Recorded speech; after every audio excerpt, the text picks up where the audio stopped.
Hi friends, welcome to new video. This House of the Dragon premiere episode recap contains, well, spoilers for the House of the Dragon premiere episode. That's pretty much what a recap is. Proceed accordingly. And we're back. All of us, HBO, the Seven Kingdoms, you and me, of course, the guy who remade Game of Thrones for NPR years ago. Here we all are, back on our dragon skates. I've written some handy primers to help us all get the right headspace, but basically, forget what you know, you won't need it much.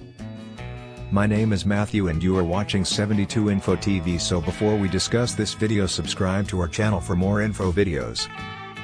House of the Dragon opens about 200 years before the events of Game of Thrones. The now 100-year-old Targaryen dynasty is at its peak, as the royal family wields the reins of 10 great dragons. We open in Harrenhal, a vast ruined castle made famous a century ago by Aegon the Conqueror, founder of the Targaryen dynasty. We are witnessing the Great Council of 101 AC, where the heir to the Iron Throne will be decided. In this corner, Rhaenys Targaryen, the king's granddaughter, she's standing next to her husband Corlys Velaryon, aka the Sea Serpent. We'll be seeing a lot more of her. In this corner, Viserys Targaryen, grandson of the king, stands with his wife Aemma Arryn, who is pregnant with their daughter Rhaenyra Targaryen. I know, we're not even 2 minutes in and there's already a Rhaenys and Rhaenyra to contend with.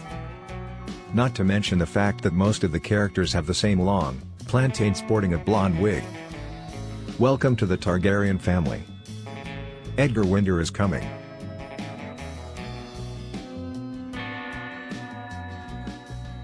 The Great Council chooses Viserys, even though Rhaenys is older, because the patriarchy is nothing if not completely predictable. Opening credits. Which obviously doesn't send us scurrying across the map of Westeros to see clockwork versions of the various locations we'll see in this week's episode. Instead, we just zoom into House Targaryen's three-headed dragon sigil. Take this as a hint that House of the Dragon's chief conflict will not appear, as GOT did, as a worldwide conflict involving multiple distant houses and empires. Here, the battle lines would be drawn mostly within a single family, only in a few familiar places. No map necessary.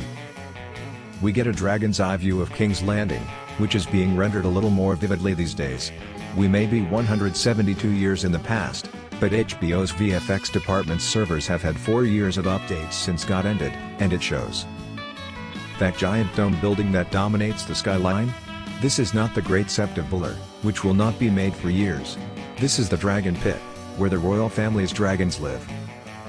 We meet the teenage Rhaenyra and her friend Elaine Hightower, the daughter of Otto Hightower, the Hand of the King. They pass through the same courtyard in the red cape that Cersei will turn into a giant. Where in the world is Carmen Sandiego? Bored, centuries later. The show puts more of its chess pieces on the board. Queen Aemma is pregnant again, and headstrong Rhaenyra offers some truly terrifying layback and think of Westeros motherly advice. Corlys Velaryon, told you, warns that some of the independent cities have formed an alliance called the Triarchy, and their admirals. A Kroghastrahar, aka Crabfeeder, is brutally ridding the Stepstones, a string of islands between Westeros and Essos, of pirates. Put a pin in it, it will come back.